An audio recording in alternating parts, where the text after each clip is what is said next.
degmooyinka gobolka Awdal waxaa si weyn looga dabaaldegay isku soo baxa ololaha lagu tartamayo madaxtooyada Somaliland waxaana madaxweyne ku-xigeenka Somaliland sidoo kale maanta uu kala qayb galay shacabka ku dhaqan degmada Quljeed iyadoo halkaasi ay iskugu soo bixeen boqolaal ka mid ah taageerada xisbiga kulmiye waxaana halkaasi kala hadlay dadweynaha ku dhaqan deegaankaasi iyagoo muujiyay taageerada ay u hayaan xisbiga talada dalka haya ee kulmiye madaxweyne ku-xigeenka Jamhuuriyadda Somaliland iyo waftigu hogaaminayo dhammaan anigoon kala qaadayn mar labaad waxaan salaamayaa dadweynaha degmada Quljeed oo iyaguna si diiran u soo dhaweeyay mar labaad waxaan salaamayaa marmada madax ku-xigeenka iyo waftigeeda la socda iyagana aad baan u salaamayaa kulli hadal waa la yiri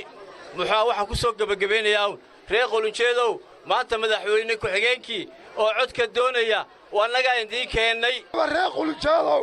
waxaan idinka rabaa abaalkii aan inii gudmay inaad noo gudaan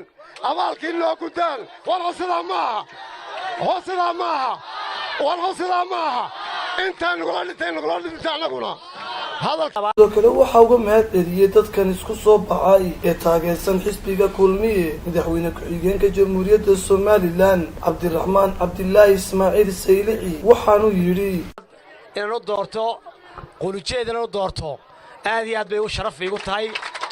iyo mudnaan sababtoo ah waxay ka mid tahay dhulka aan ku tirsanayo ama deegaanadan ka soo jeedo sida weyn u tirsanayo sidaa la sheegay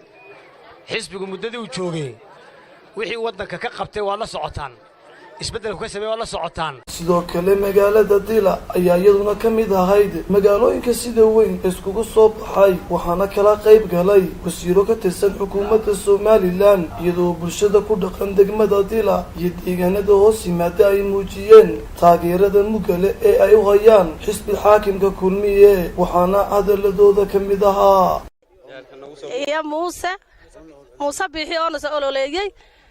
aniga oo ka tirsan xisbiga kulmiye ayaguna uga mahad celiyey wasiirka waxbarashada iyo wasiirka boosaayo isgaarsiinta waxaana ay xuseen ka yimaadeen idinka tilmaamay sida diyaal ku ruuye baaldheero qaybo kala duwan hindeysa odax qaybaheega kala duwan baa halkan ku dhan waxa weeye waa degaan ay degan yihiin reer Nuur Galbeed iyo Samaroon cidii la degta warta inta la fahmo ayaan aad u kala ergareynayaan cadeynaya waxay leeyihiin waxa u diiwaan gashan aad u fara badan kale degmada Baki ayaa iyaduna ka mid ahayd degmooyinka sida weyn ay ugu soo baxeen bulshadu xisbiga muxaafidka kulmiye waxaanay gebi ahaantood muujiyeen xoogga iyo awoodda buuxda ee ay u hayaan xisbiga kulmiye waxaana hadaladooda ka mid ahaa dadweynaha reer Baki waxa weeyaan dhammaanteen xilkayna saaran waa kulmiye xisbiga kulmiye waxqabad badan buu ka soo sameeyay degmada Baki waxa loo baahan yahay waxqabadkii ku bilaabmay isiinta kalena u dhamaato inay dhammaanteen gacanteena ku taageerno codkeena sina sawmaaha ku galay ololihiisii 2010 wuxuu ballan qaaday oo dadkii inuu lacagta Somaliland gobolada bari keenayo waa runtii ayaa sheekada naga tahay inuu darajada ciidamada iyo maxay ducadeena iyo sharafteena baan siina degmo maxay ahaydee kulmiye ururka kulmiye Cabdilaahi Dabshid Kalsan TV magaalada Buurama